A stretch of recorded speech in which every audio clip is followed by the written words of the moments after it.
Today, we're discussing the recent leptospirosis outbreak in Jamaica following Hurricane Melissa. So far, there are 9 confirmed cases, 28 suspected cases, and at least 6 reported deaths. Experts warn that these numbers may only represent a fraction of the actual cases, as leptospirosis is often underdiagnosed, misreported, or not laboratory confirmed. Leptospirosis is caused by Leptospira, spiral-shaped bacteria that thrive in water and moist soil. These bacteria infect many animals, especially rodents, livestock, dogs, and wildlife.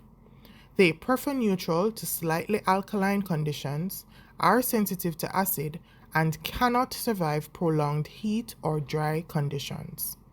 Despite this, they can persist in damp soil or water for months, up to 600 days in water and 183 days in moist soil.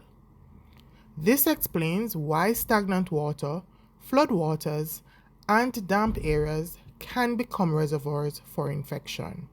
Humans usually become infected through contact with urine from infected animals, most commonly rats, livestock, and dogs. The bacteria can enter the body through cuts, abrasions, or mucous membranes in the eyes, nose, or mouth.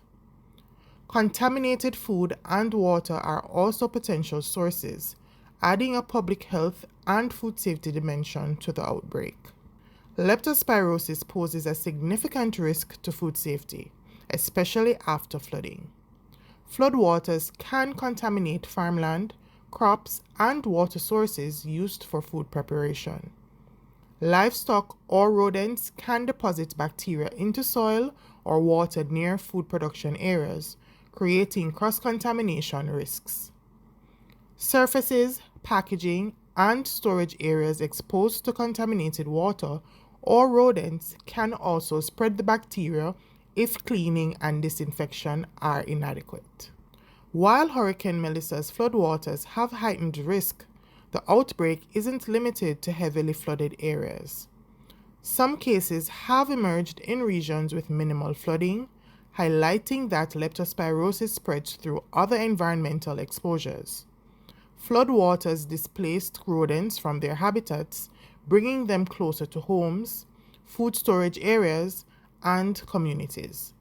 Construction debris, hurricane-generated waste, and poor waste collection have further increased rodent populations. Together, these factors amplify human exposure and show that risk extends beyond flood zones. Preventing leptospirosis requires both personal and community measures. People should protect cuts or abrasions before contact with floodwaters or soil and wear boots, gloves, and waterproof clothing. Rodent control is critical, including securing waste, trapping rodents, and sealing storage areas.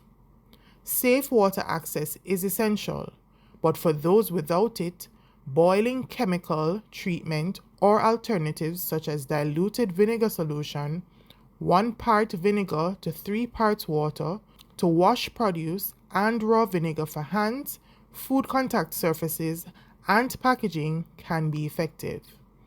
Alcohol-based sanitizers, disinfectant wipes, and purification tablets or filters are also useful. Leptospira is sensitive to heat, acid, and dryness, which is why cooking and sanitizing food or surfaces helps reduce risk. Sunlight and dry conditions also inhibit survival. Despite this, cross-contamination remains a concern, so proper storage is sealed, rodent-proof containers, keeping food off the ground, and discarding any exposed floodwater or contaminated animals is essential. Consumers are the last line of defense. Only properly cleaned canned goods should be used, and meat or dairy from verified sources should be avoided.